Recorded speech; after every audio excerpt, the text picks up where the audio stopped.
coming today. Our next program will be 2 weeks from today, and it's going to be Sandra and Pat talking about women's suffrage. Do you have anything else to say about that? This is Women's History Month, so. We're ready. Okay, 2 weeks from today, 25th. In men or So- Huh? Yes, right. And did I hear you say you work for the railroad? I'm retired, yes ma'am. Uh-huh. Work for, On April 22nd, we're going to have a program about the Burlington shops. okay, So, That'd so be you good. might want to come to see that. That's Yes, Dave ma'am. Nielsen, April 22nd? April 22nd, right? Okay, I'll Okay. try to remember that. Okay. I did work for a different railroad. That's okay. Okay, and we're glad to have Roger Behrns here today to talk about the Amateur Radio Club that's celebrating its 30th anniversary this year. So, I think someone else just came in. Yeah. Okay, okay, thank you. Well, good afternoon now. I'm Roger Behrns. I am a ham. The amateur radio service is been around for quite a while. I'll go into it, and I probably go into it in a lot of detail. But I'll apologize in advance for too many words on a slide and too much, but I got a lot to talk about. And don't worry, a lot of it we don't care too much about these days, but we do want to do it. But 30 years ago, this showed up in the Plattsmouth Journal. I don't know which page it was on, it was somewhere in there, but I ran across that. And I said, hey, this is interesting. And they had a net. And I'm going to have a lot of terms. If you hear one that you say, what's he talking about? Holler out and ask. So much stuff, you get used to, and you use all these buzzwords. But a net was simply that one person would get on the radio and just say, hey, we're starting a net. If you want to check in, give me your call sign. And people would throw their call signs out, and they'd make a list, and then they go back to each one. And it can be kind of a round robin talk, depending on the purpose. If it's for some emergency situation, or some, weather, something like that, people will say, hey, it's raining here. A tornado just went by, little things like that. But nets can be practice, and that's what we did. So we got on there. Well, I had just gotten my license the summer before, had a radio, I had a handheld, much like this, we call them a handheld, not a walkie-talkie. There's a little difference, mostly price. But I got on that, and I didn't have any good way to get across, because this was to get from Louisville, where I live, down in a hole, to a house that was just up the hill here. Now, they did have a little tower up. They had an antenna up on the roof at least. But all I had was this little antenna on a piece of pipe, and I stuck it up. I stood in the backyard in January. I got it up there must have been about 20 feet, and I got in. Beth was net control, lived up the street here. She heard me. We had never met, but they said, yeah, nice to meet you. And a few weeks later, we had our very first meeting down at Mom's Cafe, and we had 12 people there, the start of the club, the first official meeting. But in the meantime, Beth and Chuck and a few others that they knew started a class to educate. If people were interested, how do you learn? Well, people give a class. And with the net and the class and then the meeting, we were off and running. A few months later, we started a newsletter that's been in print ever since. And we put it together now. It's real simple, just a couple pages, mostly to keep the minutes of the club. If you don't have minutes, you don't have a good club. So we do that. But we had our first field day. Now, field day is a big deal among hams.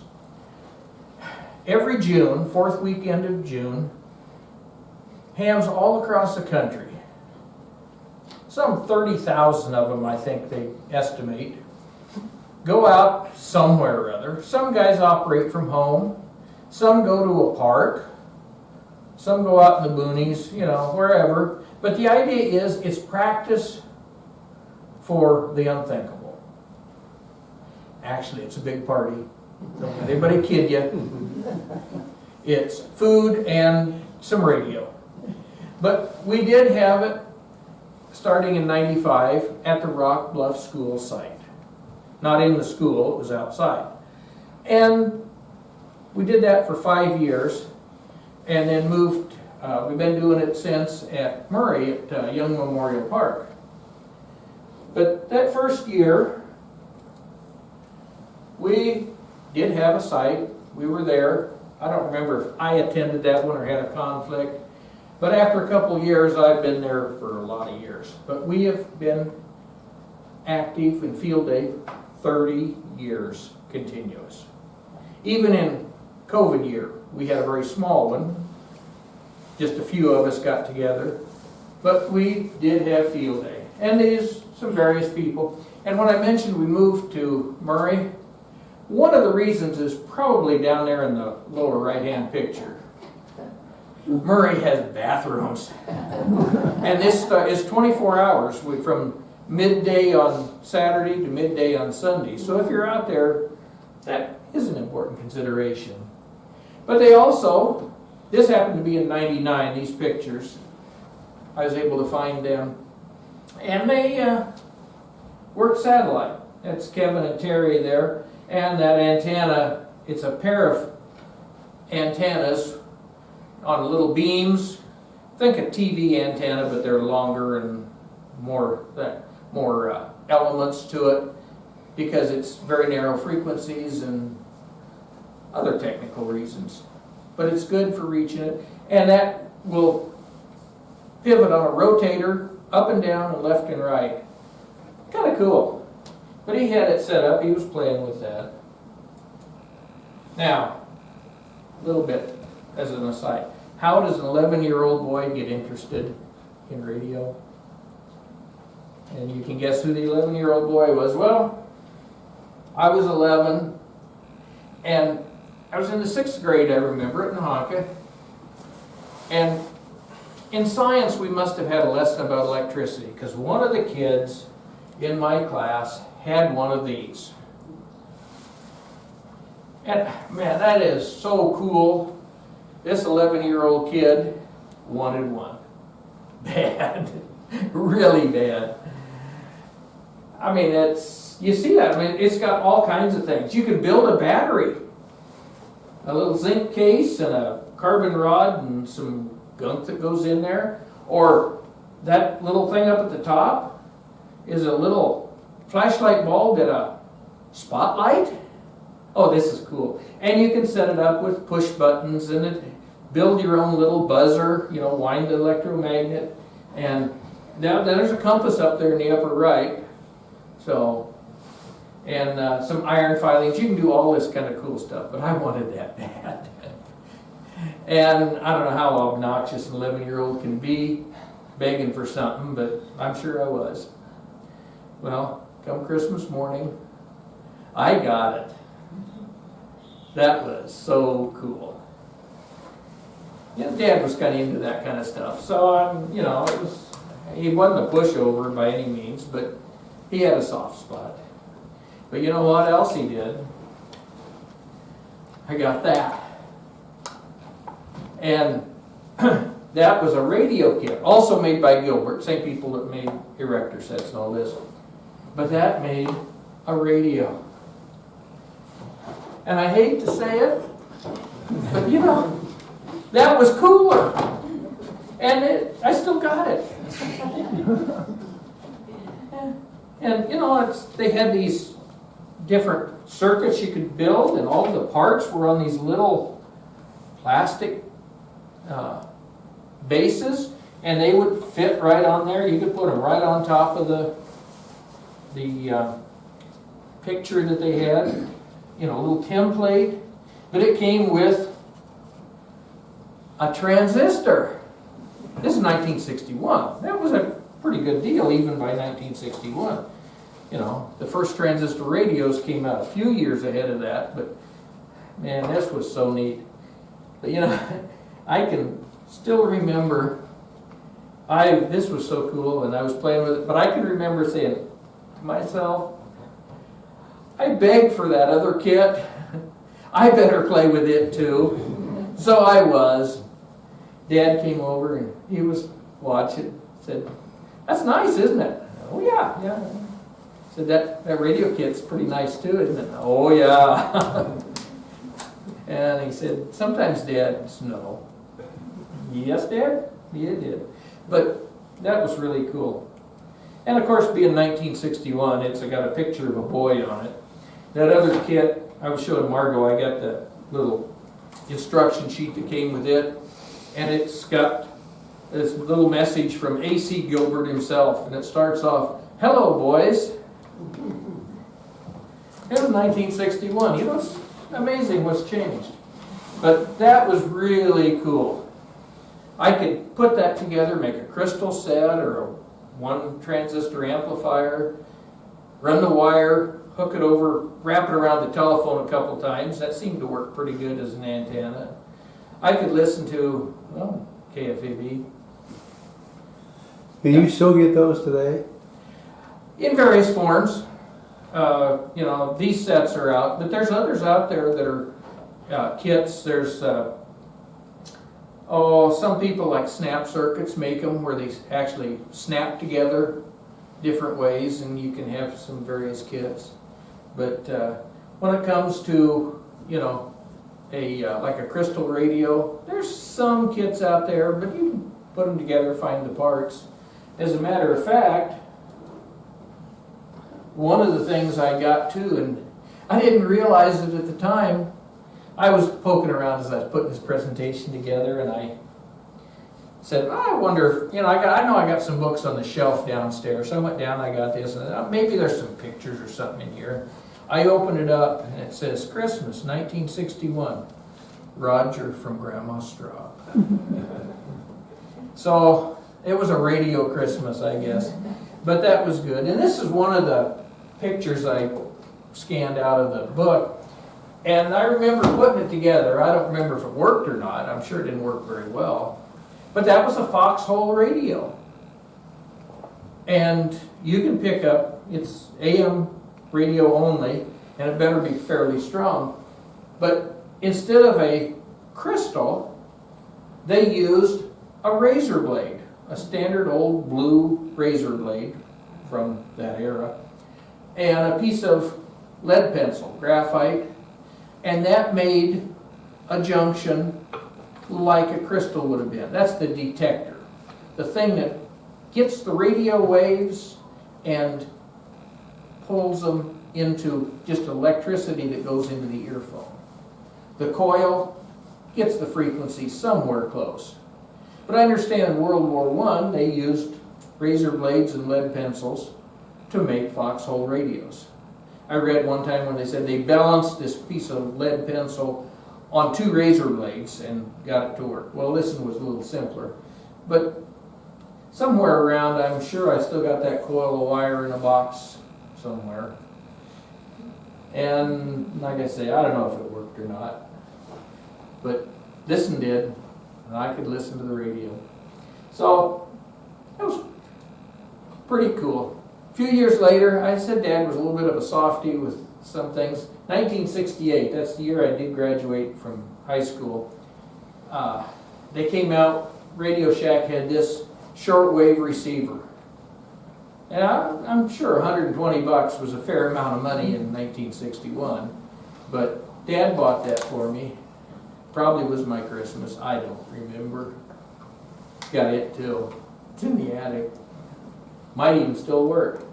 But I did have it, carried it to college, had it in my dorm room, was probably the only kid in the whole dorm that had a shortwave radio there, but just a receiver.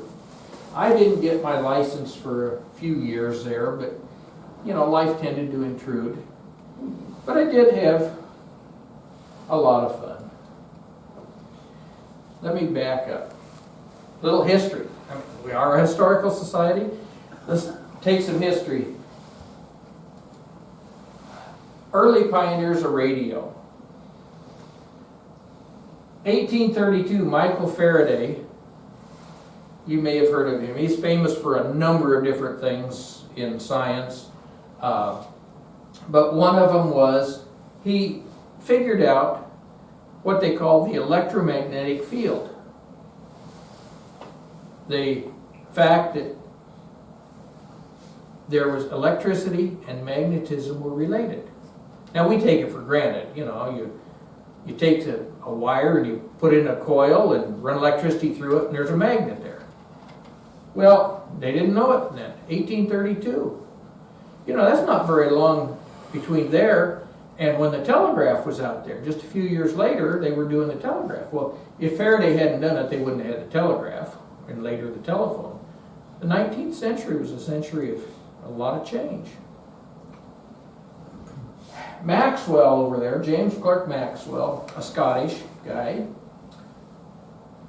was a theoretician. He liked his numbers, and he ended up with a bunch of equations still used today. And actually, when people talk about Maxwell's equations, they often say it in just a little bit of a reverent tone.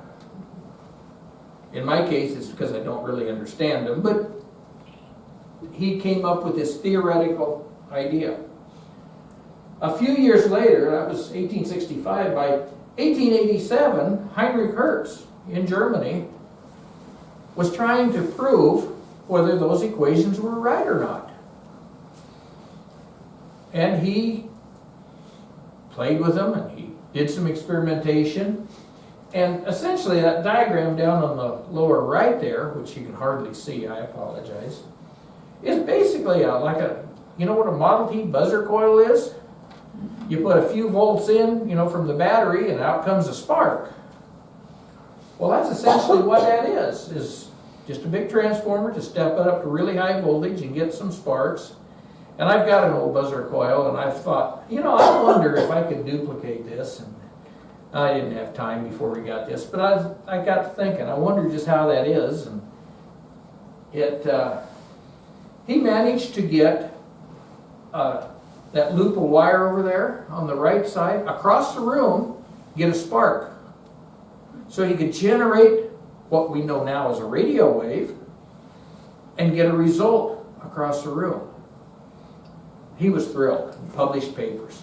Somebody asked him, well, what possible use is this? You know, have you got any applications? And he says, well, no. It just proves Maxwell's equations. Little did he know. And he did some other important work, but he didn't develop radio. That was left to other people. You've heard of Marconi, I'm sure. Anyway, I'm not going to try and pronounce his first name, but Marconi was a teenager and started playing with this stuff. There's advantages to being young and not knowing limitations. Hertz didn't see any use. Marconi said, I'll bet we can do something with this. And he did. He got a half-mile distance in 1895. 1895. That's getting pretty close to the 20th century. But he got a half mile. One of the big things he did as he was playing with it is he figured out that if you ground the radio, that you could get more distance, and he did. He got 2 miles. This is pretty good. He says, I think we can make something out of this. He said, he went to his dad, who had plenty of money, and said, I think we want to develop something. Can I have some money? Dad said, no way. Nobody else would give him any money.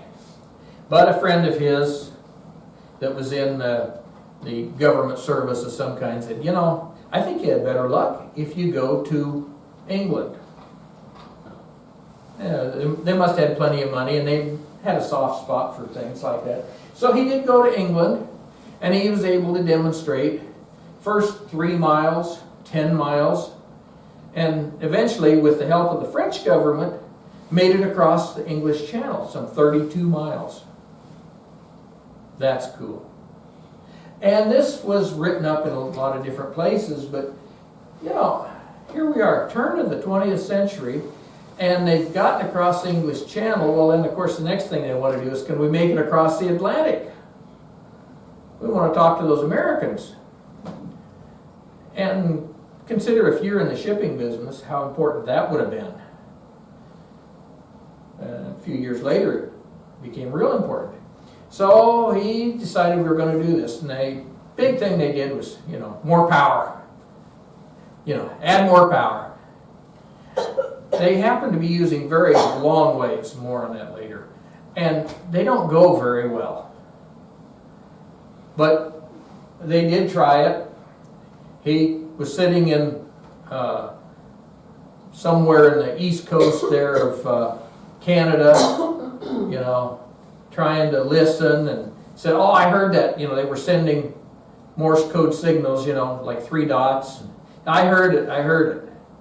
Well, when they actually look back at it, say, you know, given the frequencies they were on and stuff, I don't think he heard anything. But the next year, he tried again, and by a couple of years later, by 1903, they actually had 2-way communication. Not very well, wasn't reliable, but it was there. Well, apparently he had enough activity to get backers, so they were able to form a company